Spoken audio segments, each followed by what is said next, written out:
आम्हाला कुठलंहीच काम करू देत नाही, तर फक्त माजी सरपंच अनिल लालासाहेब देशमुख, ज्ञानोबा श्रीमंत देशमुख ही खंडणी मागतात सारखंच. आम्हाला म्हणतात की तू पैसे जर दिलीस तर तुला काम करू देणार नाही, तर काम करू देणार नाही. तू काय कुठली लागून गेलीस का? माझ्या मुलाला 11 तारखेला दिनांक 11/2024 जानेवारी त्याला 5 वाजता घरी बोलून घेतलं, त्याला दम दिला. तुझ्या आईला सांग आम्हाला त्या विहिरीचे सह्या दे, 2 विहिरी बिगर टँगी जीवटँगीत झालेल्या नाहीत, त्याचे ते अर्धवट काम आहे तर त्याच्या सह्या दे म्हणा, नाही तर तुझ्या आईला जेलमध्ये घालू. नाही जर दिलं तर तुमच्या घराची सगळी इज्जत घालू, तुझी आई कशी जगते ती बघू, तुम्ही कसं वावरणार आहोत ती बी बघू. माझं लेकरू दमाच्या पोटी घरी आलं 8:30 वाजता. मला म्हणलं आई तू राजीनामा देऊन टाक, आपल्या घराला धोका आहे. काय झालं ग माय म्हणलं तर माझी सरपंचानं मला घरी बोलवून नेले, मला धमकी दिली.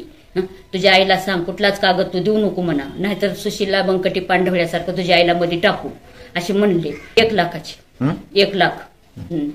शाळेचं काम 4 लाखाचं आलंय तर त्याच्यातले 1 लाख रुपये दे म्हणून मी ग्रामपंचायतच्या मधून काम आटपून शाळेकडे चालले होते, तर त्यांनी मला तिघांनी अडविलं.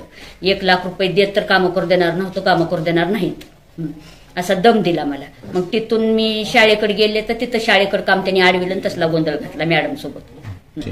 आम्हाला न्याय द्या, नाही तर उपोषणाचं आम्ही हे करणार, निवेदन देणार, आत्मदहन करणार आहे. मला जर नाही न्याय भेटला तर मी तिथलं उठणार नाही. काय करायचे जगून तरी मग असं एवढं न्याय द्यावाच लागेल त्याने आम्हाला. आम्ही कवर धमकीत जगायचं. माझ्या पाठीमागं कुणी नाही, त्यांच्या मागं लय माणसं आहेत, माझ्या मागं फक्त माझं कुटुंब आहे. आणि जी माझा कर्तव्य होता ती त्यांनी दबावात त्यांनी हे केला, मरणाच्या दारात ढकलला. माझं लेकरू आत्महत्या त्यांच्यामुळे केलंय त्यानं. माझ्या लेकराला सहन झालं नाही, माईची इज्जत गेली तर आम्ही काय तोंड दाखवा म्हणून त्यानंच आधी तोंड लपवून घेतलं. आणि शेवटी आणखीन म्हणते तुम्ही हातात कसं घेतलं, आम्हाला दुश्मनी वाढवायची नव्हती, गेले तर खरं म्हणून आम्ही गांठून दाखवून बसलो होतो त्याला. जाऊ द्या कशाला लेकर महाग दुश्मनी कशाला वाढवायची म्हणून. त्याचे परिणाम आम्ही आता भोगायलो होतो. त्याच वेळेस जर आम्ही हातात घेतला असतं तर ही एवढी आम्हाला त्रास झाला नसता, तेवढे परिणाम आम्हाला भोगावे लागले नसते. खास मेला माझा मुलगा ती त्यांच्यामुळेच मेला.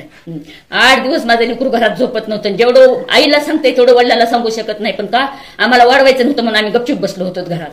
कुठं दुश्मने वाढवायच्यात, गावगाडा आहे 5 वर्षाचा काळ कशाला आयुष्याच्या दुश्मने वाढवायच्यात म्हणून आम्ही गपचूप बसलो होतो. शेवटी माझं लेकरू आत्महत्या करून दुनियातून उठून गेलं तरी त्यांना सहन झालं नाही.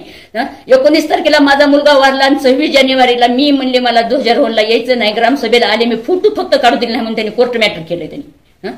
मग ती समोरची बी आईच आहे ना, तिला समजून घ्यायला पाहिजे की दुःख काय तिच्या पुढं, किती दिवसाचा काळावधी ह्यामध्ये कोणती आई फोटो चमकल हे जाणून घ्यायला पाहिजे होतं. सगळ्या आईने ही की ओळखावं आता तरी. माझ्यावर जेवढी वेळ आली तेवढी वेळ कुणाच्या आईला येऊ नये. माझं एवढं म्हणणं आहे, माझ्या लेकराला न्याय द्या, मला न्याय द्या, तरच मी तिथून उपोषण